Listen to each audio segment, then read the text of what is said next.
On September 16th, 2025, the brilliant, sun-drenched illusion of American cinema was permanently, heartbreakingly extinguished. At 89 years old, Robert Redford slipped quietly across the threshold in a secluded Sundance mountain estate in Utah. To the world, he was the ultimate golden boy, the Sundance Kid, the Gatsby of a generation. With his sun-kissed hair and effortless smile, he defined half a century of Hollywood perfection. But behind the Academy Awards and a flawless billion-dollar legacy, the world is now forced to confront a reality of staggering, almost incomprehensible sorrow.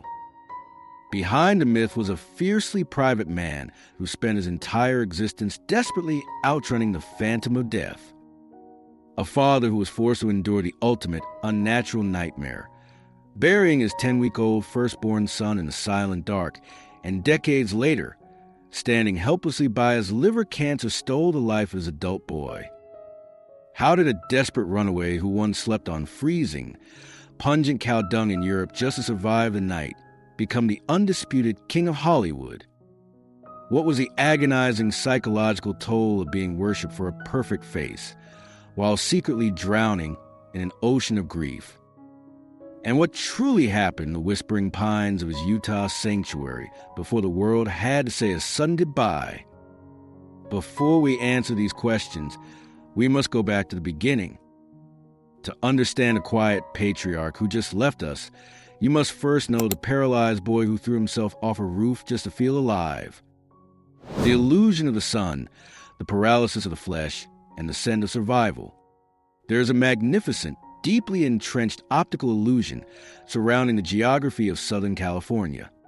We are culturally conditioned to believe that anyone born on the bright, golden sun of the Pacific coastline inherently inherits a life of absolute ease, privilege, and endless horizons.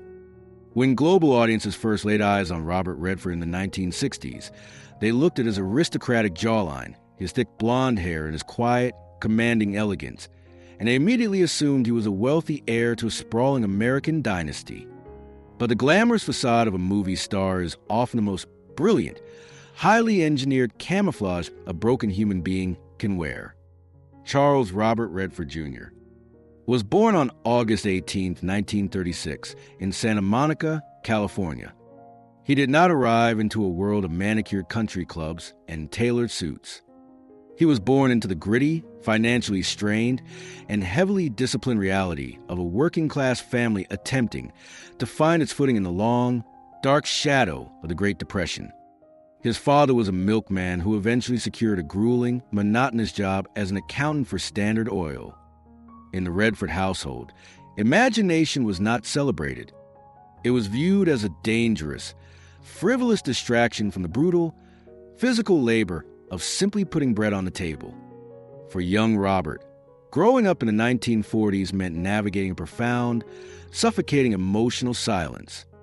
He was a boy overflowing with restless, chaotic artistic energy, trapped in an environment that demanded absolute, rigid conformity. He struggled in the classroom. He was a chronic daydreamer, a boy who felt completely invisible in his own life. And in the rough, primitive hierarchy of the neighborhood streets, an invisible, sensitive boy is quickly identified as prey. Robert was relentlessly bullied by local street gangs. He was beaten. He was cornered. But the defining psychological moment of his youth did not occur in a classroom. It occurred on the ledge of a high building, cornered by a gang of neighborhood boys who mercilessly taunted him, demanding that he jump from the towering roof of a building just to prove his courage. Robert stood on the edge. He looked down at the terrifying, dizzying drop. The logical, biological instinct of any child would be to step back, to surrender, to walk away in humiliation. But Robert didn't step back. He jumped. He plummeted through the air, hitting the ground with a violent, sickening impact that very nearly ended his life before it truly began. He survived the fall, battered and heavily bruised, but the psychological alchemy of that specific moment permanently rewired his brain. Reflecting on that reckless, near-fatal plunge, Robert later delivered, quote, that essentially became the absolute, uncompromising thesis statement of his entire existence. There are only two choices in life, he noted, his voice carrying the cool, seasoned gravity of survivor. You can either let fear paralyze you, or you can overcome it. You can either let fear paralyze you, or you can overcome it. Listen to the breathtaking, reckless bravado of that realization. For the older audiences watching this, especially the men and women who grew up in rough neighborhoods, who had to learn how to throw a punch or take a beating just to safely walk down their own street, Robert's jump is a profoundly recognized rite of passage. He learned that the only way to defeat the monsters of the world is to prove that you are crazier than they are. But the universe, operated with an incredibly cold, mathematically precise cruelty, was quietly preparing to teach the fearless boy a devastating lesson. It was about to show him what true paralysis actually feels like. Shortly after that era of boyhood rebellion, young Robert went for a long, exhausting swim in the cold, rolling waves of the Pacific Ocean. He returned home shivering, his muscles aching with a deep, unnatural fatigue. The next morning, the golden boy of California woke up, and he could not open his eyes. He tried to lift his hands to wipe his face, but his arms completely refused to obey the commands of his brain. They lay flat and dead against the mattress. He was entirely, terrifyingly trapped inside his own flesh. He was diagnosed with a mild case of polio, the absolute, undisputed terror amid 20th century America. For 2 agonizing weeks, Robert was confined to his bed. Imagine the sheer, unadulterated psychological torture of that specific confinement. A hyperactive, rebellious boy who used his physical agility to escape his bullies and his father's strict rules, suddenly finding his muscles weak, aching, and completely useless. His own body had betrayed him. He eventually recovered, regaining the athletic prowess that would later define his cinematic legacy. But the ghost of that polio ward never left his psyche. He realized with bone-chilling clarity that physical health and freedom are fragile, temporary illusions.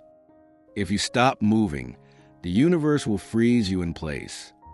By the mid-1950s, driven by an agonizing, desperate need to completely erase his past and find his own voice, Robert dropped out of the university system. He scraped together whatever meager funds he could find, and he fled to Europe.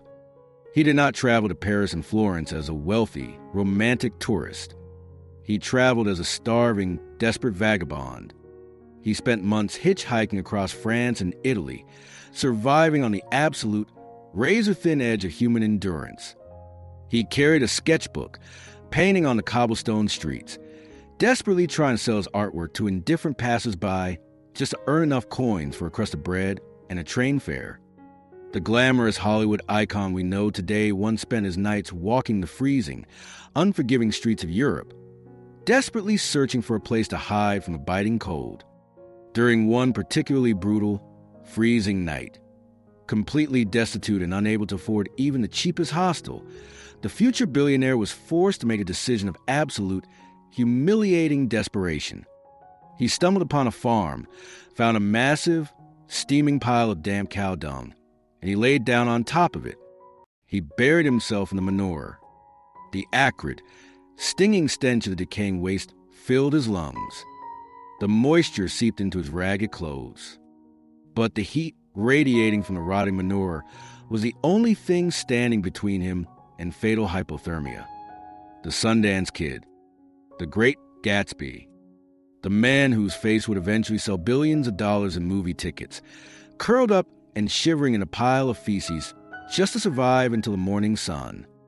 This is the invisible, gritty foundation of true greatness. It completely shatters the myth of the privileged movie star. The fire that drove Robert Redford to direct, to act, to build a Sundance Institute was not born of vanity. It was born of starvation. By 1958, completely exhausted, malnourished, and utterly defeated by the romantic illusion of the starving artist, Robert gathered every single painting he had created in Europe. He sold his entire artistic soul to a buyer for a miserable, pathetic sum of $200. It was just enough money to buy a ticket back to the United States. He returned to America not as a triumphant artist, but as a humbled, hardened survivor. Shortly after his return, he married a brilliant, beautiful young woman named Lola Van Wagenen. But the fairy tale was far from beginning. They were incredibly, suffocatingly poor. They moved into a tiny, cramped apartment in New York City. Robert was a struggling, unknown actor, and the young couple survived entirely on Lola's meager paycheck of exactly $55 a week, which she earned working as a bank teller. When Lola became pregnant with their first child, the financial anxiety transformed into sheer panic. They drained their tiny savings account just to prepare for the baby. But as the autumn of 1959 arrived, holding their beautiful, newborn son Scott in their arms, the grueling poverty suddenly didn't seem to matter anymore. Robert looked at his infant son and finally felt a profound, overwhelming sense of peace. The beatings from the street gangs, the terrifying paralysis of polio, and the freezing nights in the European mud were all in the past. He was a father now. He had built a family. He had finally constructed a sanctuary that no one could ever take away. But the young, hopeful father was entirely unaware that the universe does not respect sanctuaries. He did not know that a silent, invisible thief had already slipped into their tiny, cramped apartment. He did not know that the absolute darkest, most incomprehensible nightmare a human heart can possibly endure was waiting for him in the very next room. And the agonizing, soul-crushing discovery he was about to make in the dead of the night would permanently, violently tear his spirit into a million unrecoverable pieces. The crib of silence, the anesthetic of the stage, and the golden cage. There's a profound, incredibly dangerous fragility to the human heart when it finally decides to feel safe. We spend years building our armor, surviving the freezing streets and the crushing weight of poverty, convinced that if we can just secure a quiet room and the love of our family, the universe will leave us alone. By the autumn of 1959, Robert Redford truly believed he had outrun the darkness. He was 23 years old. He and his young wife, Lola, were living in a tiny, cramped, and drafty apartment in New York City. The financial terror surviving on Lola's $55 a week bank teller salary had been completely eclipsed by the profound, overwhelming miracle sleeping in the next room. Their firstborn son, Scott, was 10 weeks old. For the boy who had lost his own mother, who had been expelled from college and slept on the freezing, dung-covered farm floors of Europe, this infant was not just a child. Scott was his redemption. Scott was a living, breathing proof that the broken pieces of his life could finally be put back together. But destiny, operated with an absolutely terrifying, mathematically precise cruelty, does not respect the sanctuaries we build for ourselves. The calendar turned to a freezing morning in November. The biting, bitter chill of a New York winter had seeped through the thin glass of their apartment windows. Robert woke up. Something was profoundly, instinctively wrong. The apartment was too quiet. There was no crying. There was no soft rustling from the nursery. There was only the slow, heavy, and indifferent ticking of a clock on the wall, and the cold draft sweeping across the floorboards. Robert walked down the narrow hallway. He pushed open the door to the nursery and looked down into the small, carefully arranged crib. He stopped breathing. His 10-week-old son lay perfectly still. There was no rise and fall of the chest. The terrifying, unnatural stillness of the infant's body violently, permanently shattered the young father's universe into a million unrecoverable pieces. Scott was gone. Decades before medical science could properly identify or explain the horrific, silent thief known as sudden infant death syndrome, parents were left entirely in the dark. There was no explanation. There was no violent accident to blame. The universe had simply slipped into the apartment in the dead of the night, stolen the most precious breath of life from a 10-week-old baby, and vanished without a single trace. Imagine the sheer, unadulterated psychological apocalypse of that exact moment. You are 23 years old. You are standing in the freezing silence of a cheap apartment, staring at the lifeless body of your firstborn son, realizing that absolutely nothing in this world is safe. The illusion of control is a complete, devastating lie. Years later, when forced to reflect on the suffocating, incomprehensible agony of finding his son in that crib, Robert stripped away every ounce of the polished Hollywood icon to deliver a quote of such startling, agonizing restraint that it chills the blood. "It was really hard," Robert confessed, his voice dropping into a heavy, quiet rhythm, carrying the permanent, invisible scar of a grieving patriarch. "We were very young. We didn't know anything about SIDS, so the only thing you think is that you've done something wrong. As a parent, you blame yourself. That creates a scar that probably never completely heals. But we had to move on. We had to move on." Listen to the absolute, majestic heartbreak buried inside that stoicism. For the older audiences watching this, especially the men and women who were raised in the strict, emotionally barren era of the 1950s and 1960s, a time when there was no psychological therapy for grieving parents, no support groups, and no permission to fall apart, that sentence is an agonizing masterclass in survival. You could not stop. You had to pay the rent. You had to bury your child, swallow an ocean of razor blades, pack up the nursery, and go to work the very next morning. The crushing, suffocating guilt of believing they had done something wrong fundamentally rewired Robert Redford's brain.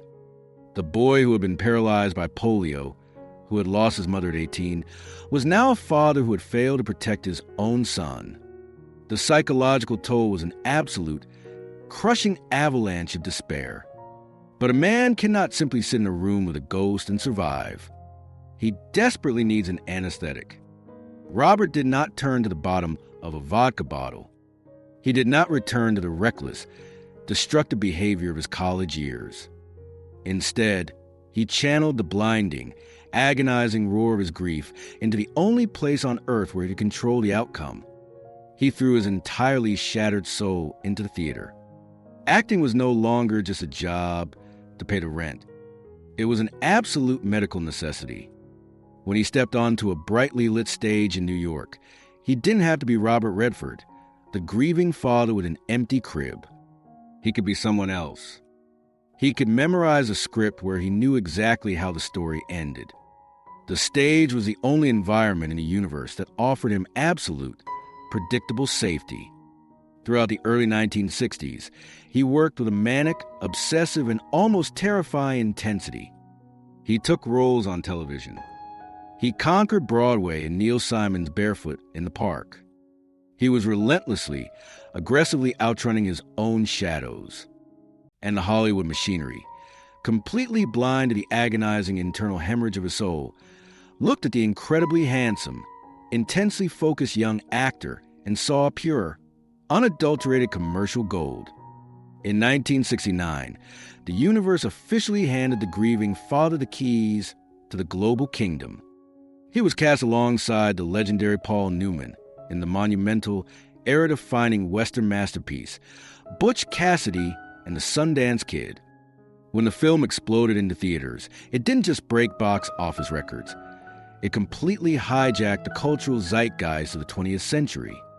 Robert Redford played the Sundance Kid, a quiet, dangerously fast, and incredibly cynical outlaw with a heavy mustache and a paralyzing, effortless cool. The world was absolutely mesmerized. Women adored him. Men wanted to be him. He was instantly crowned as the ultimate, undisputed golden boy of American cinema. The magazines called him the most handsome man alive. They praised his relaxed, aloof, and remarkably detached cinematic presence. But here lies the most devastating, incredibly cruel mirror contrast of Robert Redford's entire career. When the global audience watched the Sundance Kid sitting quietly in the corner of a saloon, projecting an aura of untouchable, mysterious cool, they thought it was brilliant acting. They thought it was the natural swagger of a California golden boy. They were entirely, tragically mistaken. That coolness, that emotional detachment, was not a performance. It was a highly sophisticated psychological fortress. The man on the screen was aloof because he was absolutely terrified of getting close to anything. He kept the world at a distance because the last time he allowed himself to love something entirely, his mother, his firstborn son, the universe had violently ripped him from his grip. He had become a global sex symbol, a billionaire box office deity. But he was secretly operating from a place of profound, defensive emotional paralysis. The golden smile was a flawless, impenetrable mask. "I never liked the golden boy label," Robert would later admit, his voice tinged with a deep, weary frustration. "It felt like a cage. People look at you and they think they know you. They think everything is easy. But they have absolutely no idea what you're carrying." As the 1960s bled into the 1970s, Robert Redford was standing at the absolute, untouchable summit of the world. He had successfully shielded his growing family, welcoming more children with Lola, by using his massive wealth to build a sprawling, isolated, and heavily guarded sanctuary in the snowy mountains of Utah. He literally bought a mountain to keep the chaotic, unpredictable cruelty of the world away from the people he loved. He believed the fortress was finally high enough. He believed the financial empire of Hollywood had successfully purchased a permanent exemption from the miseries of his past. But destiny, operating with its incredibly patient, malicious memory, was quietly circling the perimeter of his Utah sanctuary. The man who had outrun the slums, the polio, and the empty crib was entirely unaware that the biological curse of the Redford bloodline was not finished. It was merely resting. A terrifying, invisible medical storm was preparing to strike his family yet again, targeting his next vulnerable child, and threatening to plunge the Golden King right back into the suffocating, helpless darkness he had spent an entire decade trying to escape. The fortress of snow, the glass incubator, and the illusion of control. There's a deeply toxic, highly manufactured mythology surrounding the acquisition of massive wealth. Society insists that if a man can simply earn enough millions, he can successfully purchase a permanent, ironclad shield against the random, agonizing tragedies of the human experience. We are conditioned to believe that money acts as an invisible force field, repelling illness, heartbreak, and death. By the early 1970s, Robert Redford was no longer just a working actor.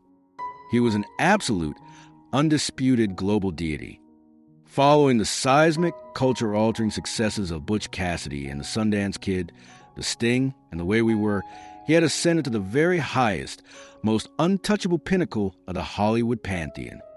His face, flawless, sun-drenched, and radiating an effortless, aristocratic American charm, was plastered on magazine covers across the entire planet. He was commanding astronomical paychecks. He possessed a kind of breathtaking, absolute cultural power that most men cannot even fathom. But behind the blinding, relentless barrage of the paparazzi flashbulbs, the Golden Boy was quietly suffocating. Fame is an incredibly carnivorous machine. It does not just observe you, it actively, violently consumes you.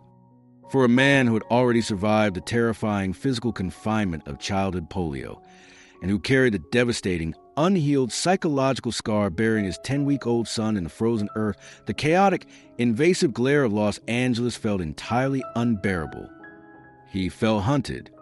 He was absolutely terrified that the chaotic, unpredictable noise of Hollywood would somehow invite the dark, invisible thief back into his family's life. So, he executed a spectacular, unprecedented retreat.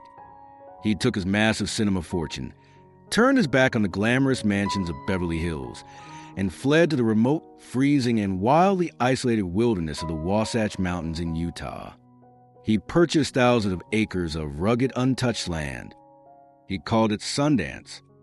To the entertainment industry, it looked like the eccentric, romantic choice of a nature-loving superstar.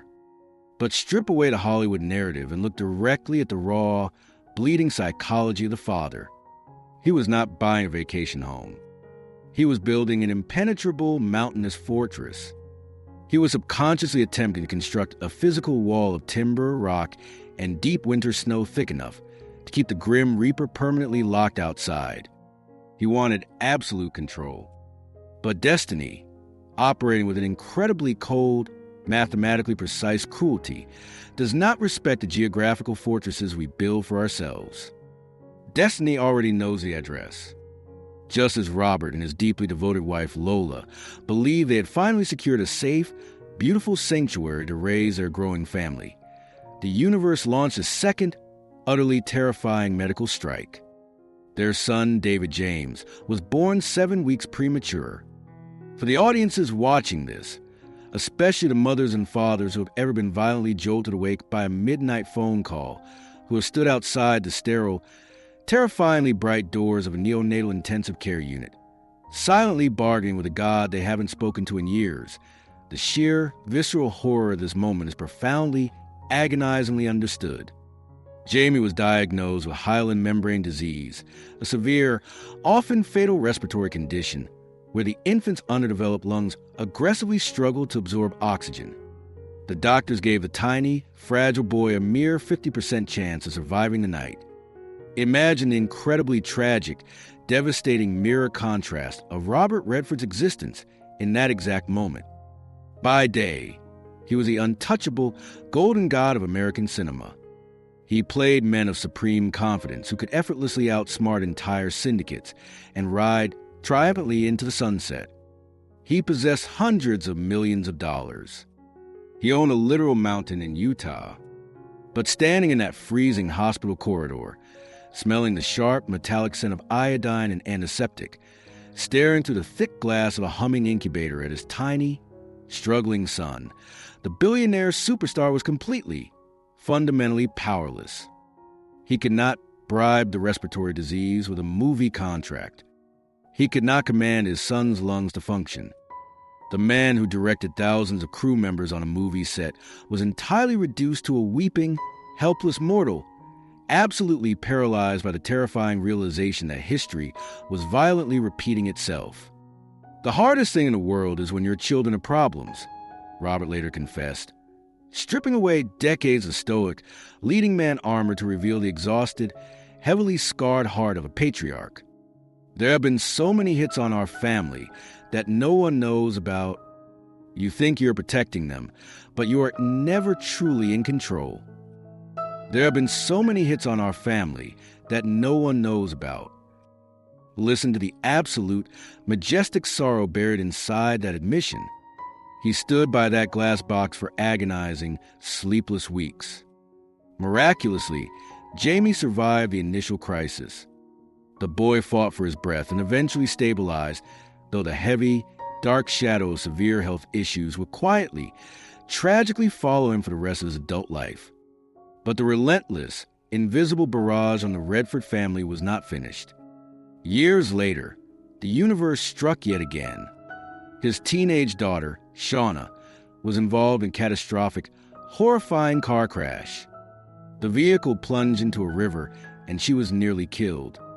She suffered severe, devastating injuries, and the doctors grimly informed the terrified parents that their brilliant, beautiful daughter might never, ever walk again. Once again, the golden boy of Hollywood found himself pacing the cold, echoing floors of a hospital waiting room, completely disarmed, watching the universe mercilessly batter the very people he had sacrificed his youth to protect. He realized with a quiet, devastating clarity that he could not control the safety of his family. The universe was going to do whatever the universe wanted to do. And so, driven by an agonizing, desperate need to find at least one single environment where he possessed absolute, totalitarian control over the outcome, Robert Redford stepped behind the camera. In 1980, he made his directorial debut with a film called Ordinary People. It was not a glamorous, sun-drenched romance. It was a bleak, psychologically devastating masterpiece about a wealthy, seemingly perfect American family that completely, violently disintegrates following the sudden, tragic death of their eldest son. It was not just a movie. It was a staggering cinematic exorcism. Robert took the suffocating silence of his own childhood, the unbearable, unspeakable agony of burying his 10-week-old son Scott, and the terrifying, helpless night spent watching his other children fight for their lives in the ICU, and he poured every single drop of that bleeding trauma directly onto the celluloid. He directed the film with a masterful, terrifying precision, controlling every shadow, every tear, and every word of dialogue. In the editing room, he was finally God. He could control the grief. Ordinary People won the Academy Award for Best Picture, and Robert Redford won the Oscar for Best Director. He had conquered the absolute pinnacle of his profession. He had alchemized his deepest, most horrifying private tragedies into a golden statue that the entire world applauded. He was standing on the stage, holding the ultimate prize, universally revered as a genius. But as the deafening applause of the Hollywood elite washed over him, the profoundly exhausted father was entirely unaware that the most sacred, foundational pillar of his entire existence was quietly buckling under the immense weight of their shared history. He had survived the poverty. He had survived the hospitals. But he did not know that the quiet, devastating silence of the aftermath was currently seeping into the very walls of his Utah sanctuary, preparing to permanently tear the most important relationship of his life completely in two. The heavy echoes, the fractured sanctuary, and the price of survival. There's a devastating, widely misunderstood psychological phenomenon regarding catastrophic human trauma. We instinctively assume that a shared tragedy, a mutual journey through the absolute darkest valleys of existence, will forge an unbreakable, eternal bond between a husband and a wife. We believe that surviving the fire permanently solders two souls together. But a shared tragedy is not just a bonding agent. It is a mirror. And sometimes, when the smoke finally clears and the emergency is over, looking at the person who survived the fire alongside you becomes an incredibly painful, suffocating daily reminder of everything you lost. In 1985, after 27 years of marriage, Robert Redford and Lola Van Wagenen quietly, painfully initiated the dissolution of their union. The Hollywood tabloids, incredibly eager to consume the juicy, scandalous destruction of the ultimate golden boy's perfect marriage, immediately began hunting for the traditional villains. They searched for affairs. They searched for explosive, bitter arguments over the multi-million-dollar empire. They expected a vicious, highly publicized war. But there was no war. There were no spectacular, theatrical betrayals. There was only the profound, incredibly heavy exhaustion of two people who had spent an entire lifetime carrying a graveyard on their backs. Lola was a young, brilliant woman from Utah who had married the destitute, starving artist making $55 a week. She was a woman who had stood in that freezing, silent New York apartment in 1959, looking down into the terrifyingly still crib of their 10-week-old son, Scott. They had buried their firstborn child together, swallowing an ocean of razor blades just to survive the next morning. They had subsequently navigated the agonizing, terrifying weeks in the neonatal intensive care unit when their son Jamie was born 7 weeks premature, his fragile lungs struggling for every single breath. They had paced the sterile hospital waiting rooms when their daughter Shauna's car plunged into a river, waiting for the doctors to tell them if she would ever walk again. They had survived. But survival always extracts a merciless, hidden tax. For the older audiences watching this, especially the men and women who have spent 20 or 30 years inside a marriage, silently bearing the crushing weight of financial panic, medical emergencies, and the profound, silent grief of miscarriages or lost children, the quiet disintegration of Robert and Lola's marriage is a deeply recognized, familiar agony. You build a fortress to keep the monsters out. Robert had used his immense, staggering cinematic wealth to buy thousands of acres of untouched, freezing wilderness in Sundance, Utah. He built a magnificent, isolated timber sanctuary, determined to keep his family entirely insulated from the chaotic, unpredictable cruelty of the world and the toxic, blinding glare of Los Angeles. He constructed the ultimate physical shield. But when you finally lock the heavy wooden doors of the fortress, and the outside world goes entirely silent, you are forced to sit in the quiet. And in that quiet, the ghosts of the past become incredibly, deafeningly loud. It was mutual and it was right, Robert later confessed, discussing the agonizing, respectful end of his marriage with quiet, philosophical grace that completely defied the vulgarity of the tabloids. We had great love, great children, great partnerships. but it is very difficult to sustain a marriage in this business. I never wanted to be one of those divorced people, but you eventually have to face the truth. Listen to the absolute, majestic resignation in that admission. He had spent his entire existence trying to control the narrative. He had played heroes who never lost a fight. He had meticulously directed films, controlling every single shadow and syllable in the editing room. But he had to look at the woman who had saved him in his 20s and admit that despite all the Oscars, all the millions, and all the thousands of acres of protected land, he could not control the shifting, exhausted reality of the human heart. The marriage did not fail. It simply completed its agonizing, beautiful, and profoundly heavy journey. They divorced in 1985. They remained incredibly close, fiercely dedicated, unified parents to their children. But as Robert walked away from the marriage, stepping out of the beautiful, echoing timber sanctuary he had built in the mountains, the undisputed king of Hollywood found himself, at 49 years old, standing entirely alone in the center of the universe. He was a billionaire. He was a cinematic deity. And he was a single man entering the second half of his existence, carrying a level of fame that made genuine, uncorrupted human connection almost mathematically impossible. As the 1980s bled into the 1990s, Robert threw himself into the only two things that had never, ever betrayed him: his art and the earth. He transformed the Sundance Film Festival into a massive, global, billion-dollar institution. He didn't just attend the festival. He built it from the ground up. He used his immense wealth and untouchable industry power to create an absolute safe haven for struggling, independent filmmakers.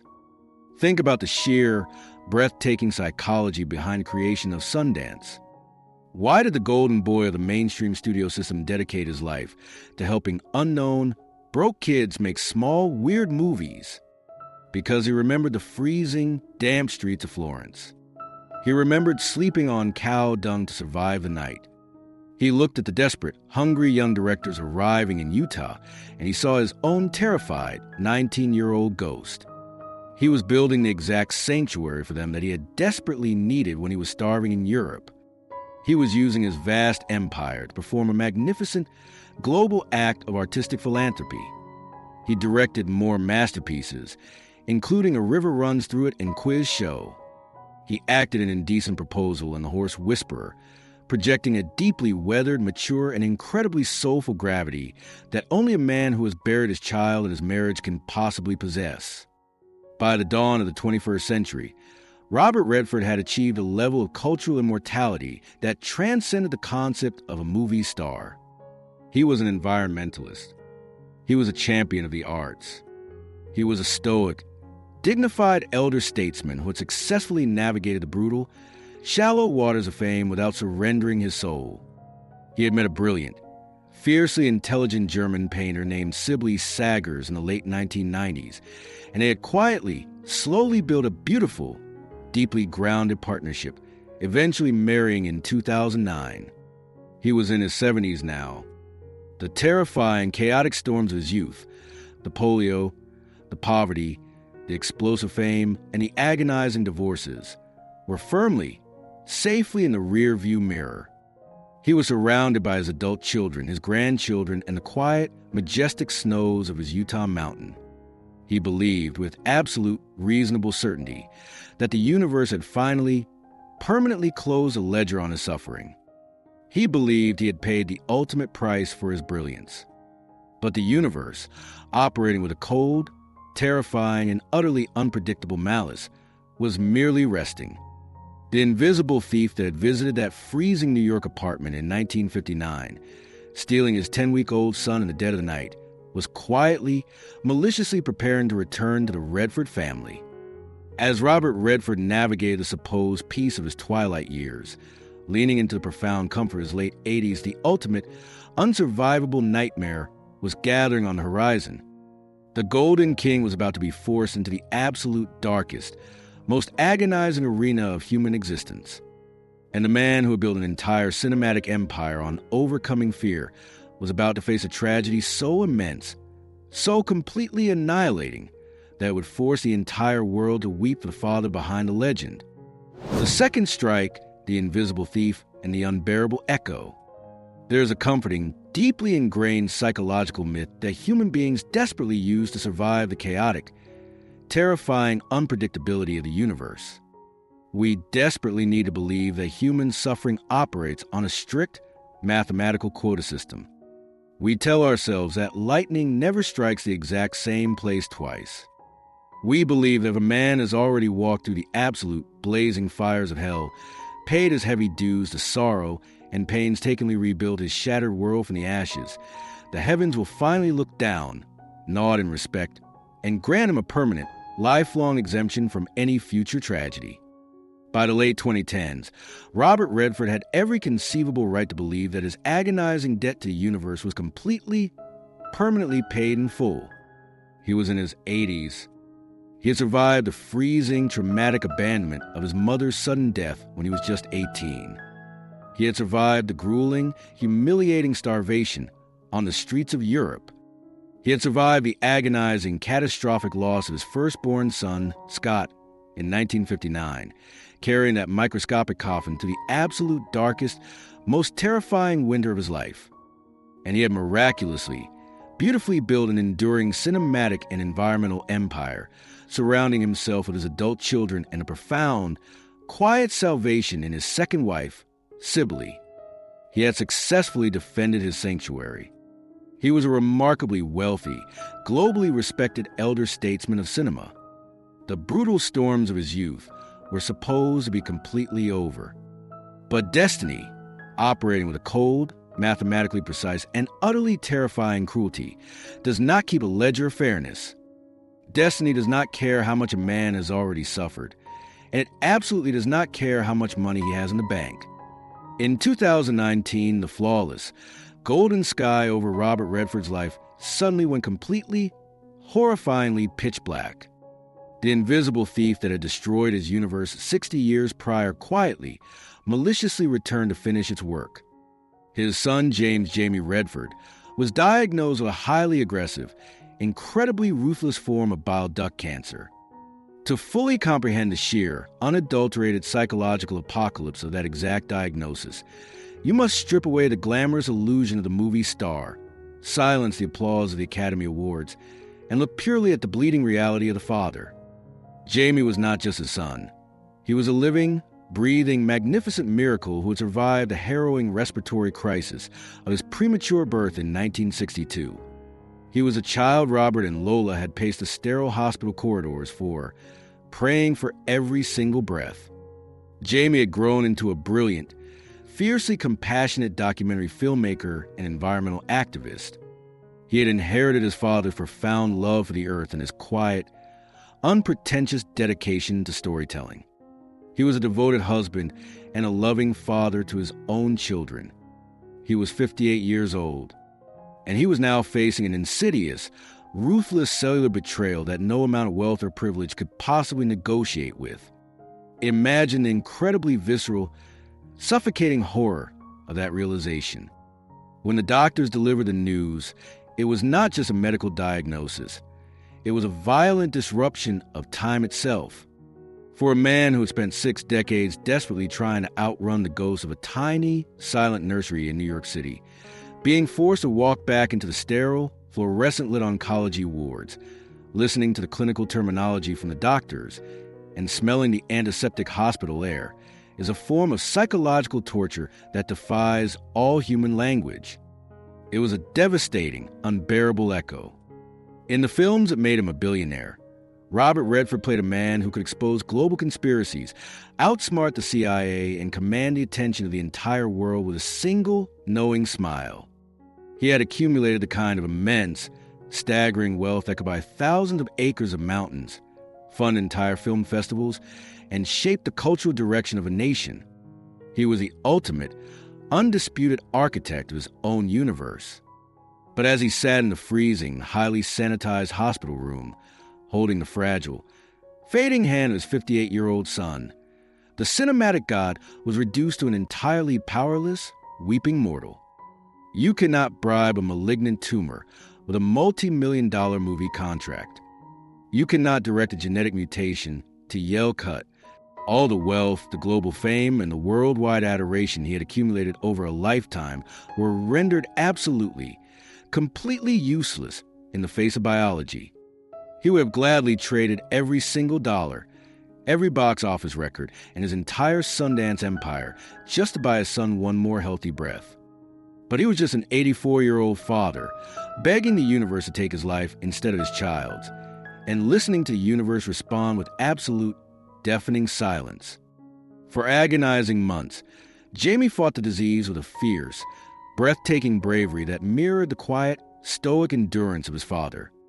He underwent a grueling, exhausting liver transplant, hoping for a miracle. Robert stayed constantly by his side, completely abandoning the superficial priorities of Hollywood to be intimately present for the terrifying, inevitable physical declines. But the mathematics of the specific disease are incredibly, notoriously cruel. On October 16, 2020, surrounded by his wife, his children, and his utterly devastated father, Jamie passed away. When a parent is forced to bury a child, the natural order of the cosmos is violently reversed. It is an amputation of the future. But when an 84-year-old father is forced to endure the mind-bending, torturous reality of burying his second son, exactly 61 years after burying his first, the grief compounds into a crushing, suffocating weight that permanently alters the molecular structure of his soul. He had started his journey as a father by standing over a small, quiet grave. And now, in the twilight of his life, he was forced to stand over another. Following the tragic loss of Jamie, Robert Redford stepped entirely away from the public eye. The man who had spent his entire life projecting a flawless, effortless, golden charm was utterly hollowed out. A representative for the family released a brief, heartbreaking statement requesting privacy, noting that the grief is immeasurable with the loss of a child. His legacy lives on through his children, art, filmmaking, and devoted passion to conservation and the environment. The grief is immeasurable with the loss of a child. Listen to the profound, majestic honesty in that simple, devastating sentence. For the older audiences watching this, especially the men and women who have been told by society that they must simply move on, stay positive, or look on the bright side after burying the people they love most, Robert's absolute, crushing silence is a healing revelation. He validated the darkness. He admitted that sometimes the cup is not half full. Sometimes the cup is completely shattered on the floor, the water has seeped into the dry earth, and you just have to learn how to sit quietly next to the overwhelming, pitch-black void of depression without letting it entirely consume you. The double tragedy completely eradicated whatever remaining vanity or Hollywood ego Robert Redford possessed. He realized that the red carpets, the magazine covers, and the box office records were absolutely meaningless distractions. He realized that the only currency that holds any actual value in this brutal, unpredictable world is the time we spend with the people we love before the clock finally runs out. As he navigated the profound, heavy grief of his mid-80s, Robert Redford found himself standing on a completely different kind of precipice. He was a survivor of a childhood illness, a survivor of a ruthless industry, and a survivor of two catastrophic, universe-altering losses. He could have easily allowed the darkness to permanently claim his spirit. He had every justification to curse the heavens, retreat into isolation, and become a bitter, cynical recluse hiding behind the high, fortified walls of his immense Utah state. But the boy from California, the teenager who had once thrown himself off a roof to conquer his fears, was quietly preparing for one final, magnificent act of emotional alchemy. He realized that the grief was too massive, too profoundly heavy for words.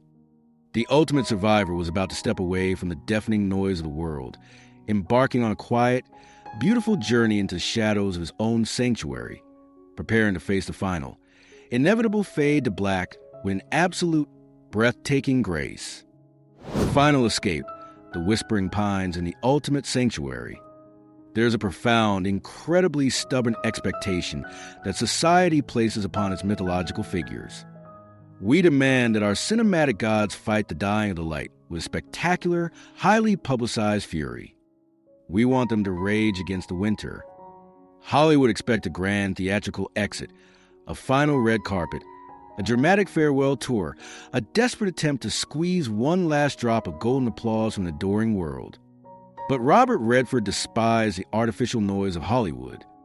He always had.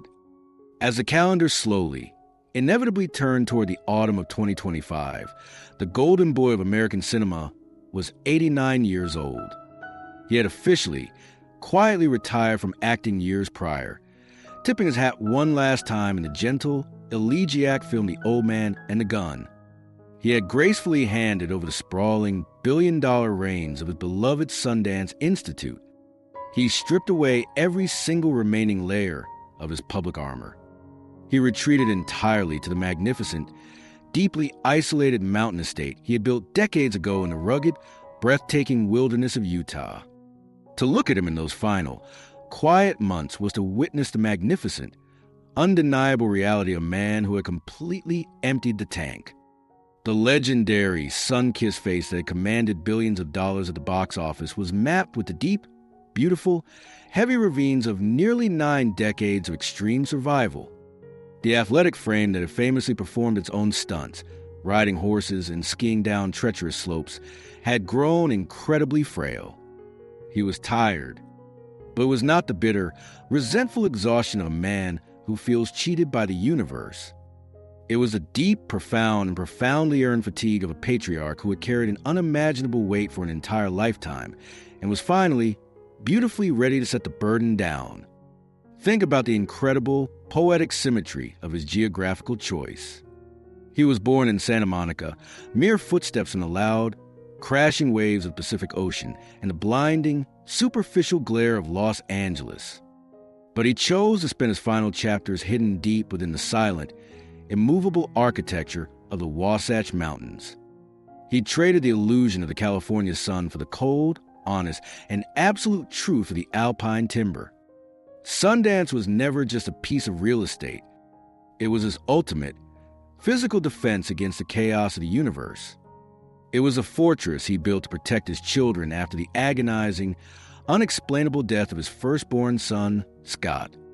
It was a sanctuary where he hid to process the unbearable, agonizing loss of his adult son, Jamie. The mountains absorbed his tears. The ancient pine trees kept his secrets.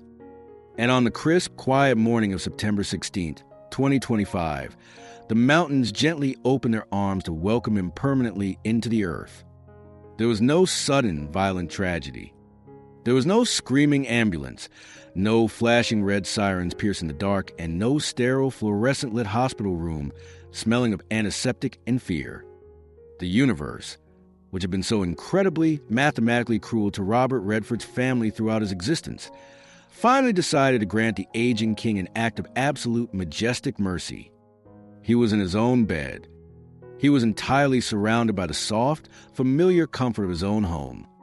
His deeply devoted wife, Sibley, and his surviving, fiercely loved children and grandchildren were nearby, forming a quiet, unbreakable shield of love around his fragile body. He went to sleep, and he simply did not wake up.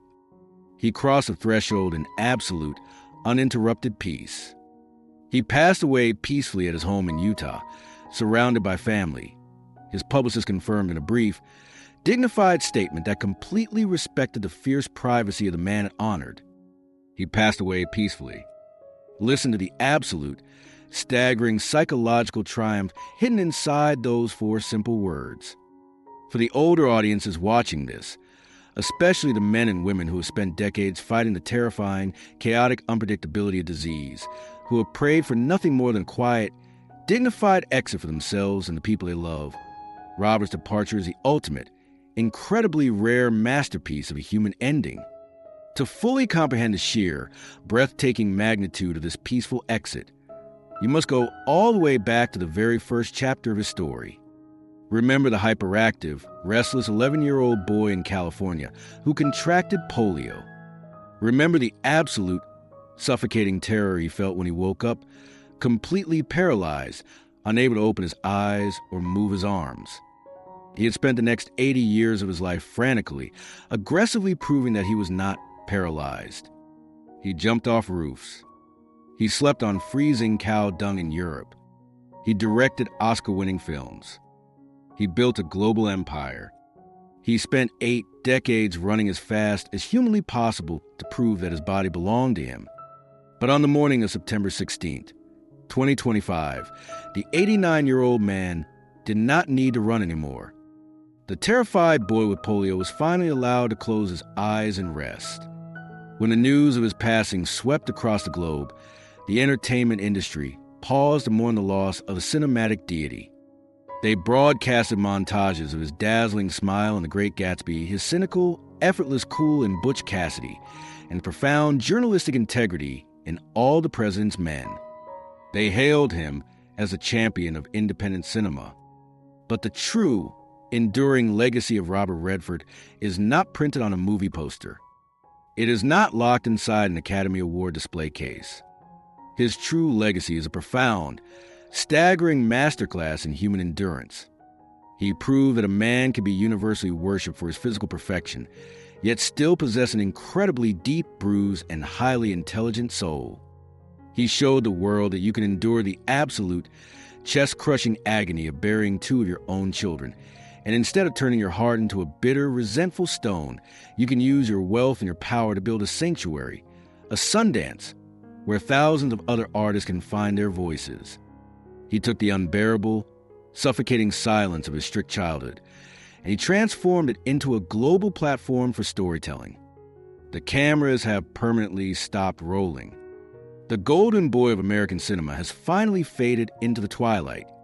But as the winter snow begins to quietly, softly fall over the magnificent peaks of the Utah mountains, burying the heavy footprints of an extraordinary life, the spirit of the Sundance Kid remains entirely, absolutely unconquered. He lived his life exactly like a classic, beautiful movie. He survived the unimaginable plot twists. He directed his own salvation. And when the final scene arrived, he did exactly what every true, legendary cowboy is supposed to do. He closed his eyes, and he rode quietly off into sunset. As the screen fades to black on the breathtaking, deeply tragic, and ultimately magnificent journey of Robert Redford, the camera turns away from the Hollywood legend, and it focuses gently, deeply on you. Robert's story is a profound reminder that behind every perfect life, there is often a hidden, heavy cross to bear.